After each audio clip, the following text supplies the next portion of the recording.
오늘 초대한 분은요, 워크프리라는 무료 주식 정보 제공 어플을 운영하고 있는 변두진 대표님을 초대했습니다. 안녕하세요. 네, 안녕하세요. 네, 잠깐 소개해드리면은 자산운용사에서 펀드 매니저로 약 11년간 근무하고 지금은 이제 그 무료 주식 정보 제공 어플을 이제 지금 운영하는 그런 사업을 맞습니다. 하고 있죠. 네, 맞습니다. 네, 스타트업을 하고 있고요. 그래서 이제 더 시장을 바라보는 각도가 그 펀드 매니저로서 그다음에 지금 또 여러 가지 개인 투자자들의 어떤 입장을 대변하는 그런 맞습니다. 상황에서 예. 좀 뭔가 객관적이면서도 다양한 관점의 어떤 정보들이 나오지 않을까 기대가 됩니다. 네. 바로 일단 들어가면은요. 지금 이제 코로나 때문에 이 4차 산업혁명이 빨라졌다 이런 네. 얘기가 있잖아요. 그렇죠.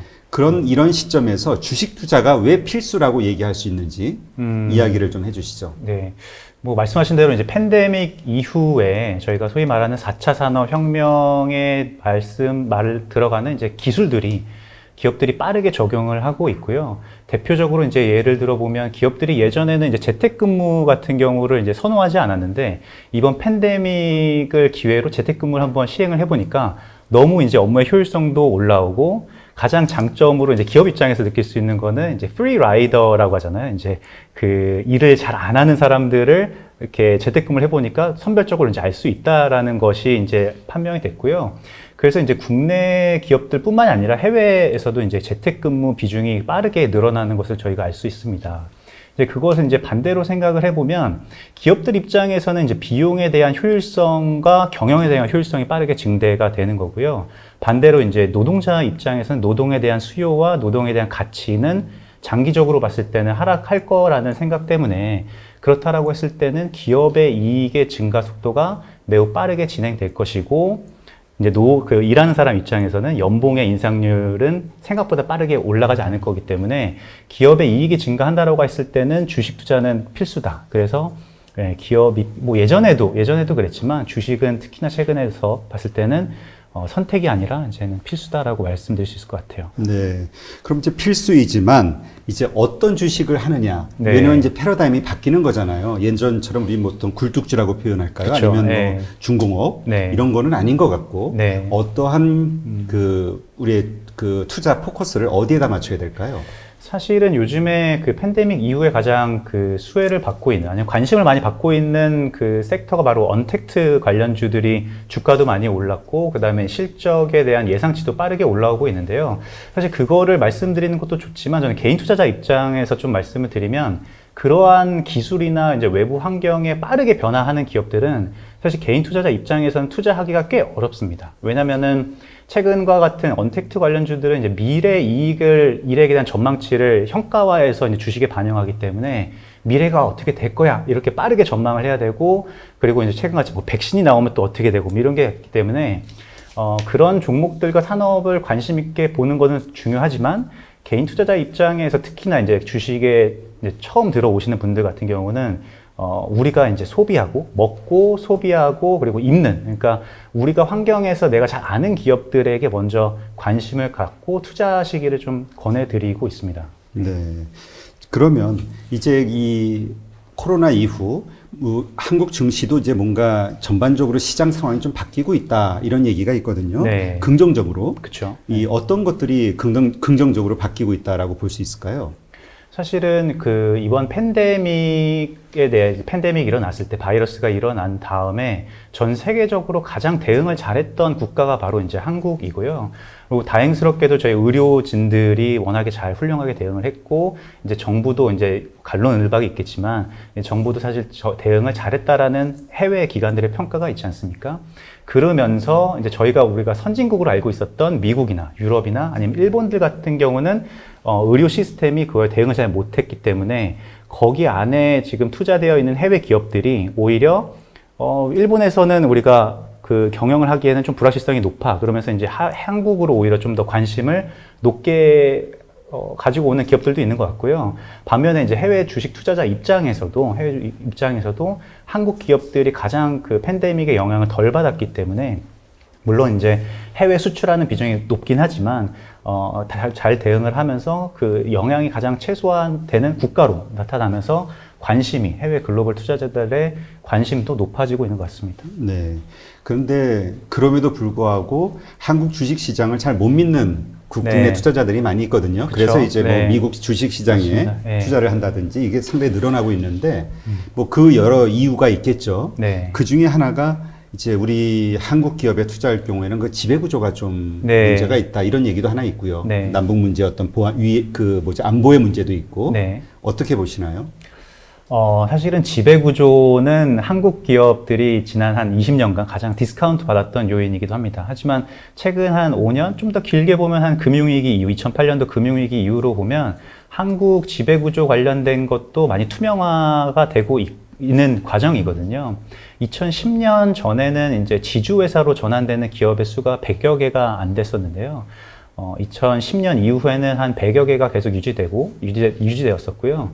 2019년 기준으로 하면은 지주회사로 전환되는 기업들의 수가 한 173개가 되는 걸로 기억을 하고 있습니다. 그러니까 이제 지주회사로 전환되는 게 왜 소액 투자자 입장에서 중요하냐면 예전에는 이제 한국의 기업들이 이제 재벌의 문화였잖아요. 그래서 네. 이제 재벌 기업이다 보니까 지배 구조가 투명하게 안 되어 있고 이제 여러 자회사, 그 다음에 손자회사, 그리고 비상장 회사들을 키워서 상속도 했었고 뭐 안 좋은 일들이 이슈가 많이 있었잖아요. 그 계열사 만들고 일감 몰아주기 그렇죠. 예, 이게 일감 가장 몰아주기. 그렇죠. 대표적이죠. 예, 그런 것들이 많이 있으면서 사실은 대주주와 소액주주의 이해관계가 일치가 되지 않았었기 때문에 주식 투자할 때 항상 할인 요인으로 저희가 봤었는데 앞서 말씀드렸던 것처럼 지주회사로 전환이 많이 되고 대기업 그 재벌의 대주주들이 이제 지주회사의 지분을 소유하게 되는 구조로 바뀌면서 이제는 드디어 이제 대주주와 소액주주의 이해관계가 일치됐다. 그러면서 지배 구조도 투명화가 됐고 대주주랑 나랑 이해관계도 동일화됐기 때문에 이제는 과거에 안 좋게 봤었던 그런 할인 요인들은 많이 좀 사라졌다라고 말씀드릴 수 있을 것 같아요. 그러면 사실 작년 같은 경우 데이터를 보면은 미국 나스닥 시장, 뭐 주식 시장은 30% 이상 상승했다고 네. 나오잖아요. 네. 그러니까 거기에 투자한 투자자들은 다 돈을 벌었다는 얘기인 거고요. 그렇죠. 근데 이제 국내 시장은 뭐 거의 약간 마이너스나 아니면 네. 뭐 거의 비슷한 수준. 그러니까 재미를 못 봤다는 얘기란 말이죠. 그렇죠. 네.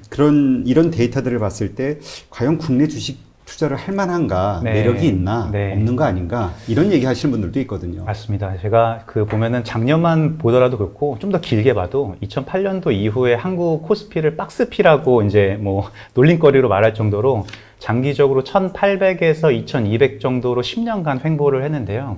그 횡보했었던 기간에 분명 이제 그 실적도 이제 뭐 둔화됐었지만 그 안에서 이제 해외 투자자들이나 아니면 투자자 입장에서 할인 요인이었던 게 좀 전에 말씀드렸던 이제 지배 구조화 문제도 있었고요.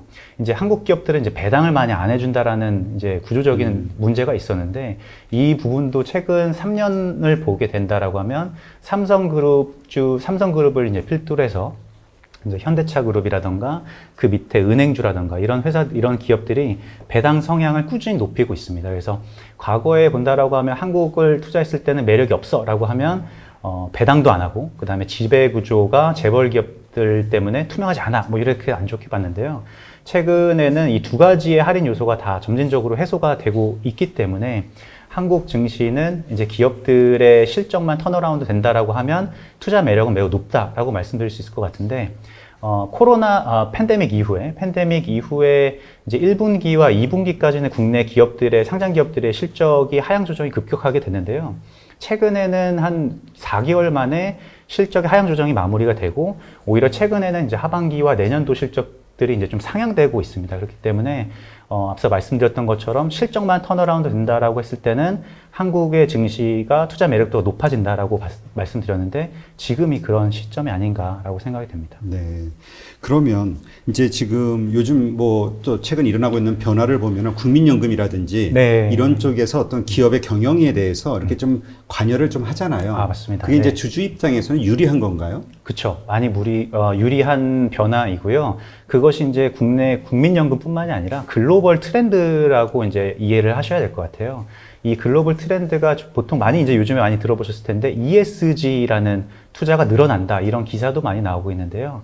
ESG가 이제 Environmental, Social, Governance의 줄임말입니다. 그래서 예전에는 이제 우리 자본주의에서 기업을 가장 중요하게 볼 때는 이익만 많이 내면 좋은 회사야라고 평가를 했었지만 팬데믹 이후에 요즘에 큰 변화의 흐름은 뭐냐면 야, 기업의 이익도 당연히 중요한데 보니까 기업들은 돈 버는 것뿐만이 아니라 이제 환경도 생각을 해야 되고 사회도 생각을 해야 되고 그 다음에 지배구조가 투명한 회사들이 진정한 투자 가치가 있는 회사들이야 라는 큰 세계적으로 이제 움직임이 시작이 된 거고요.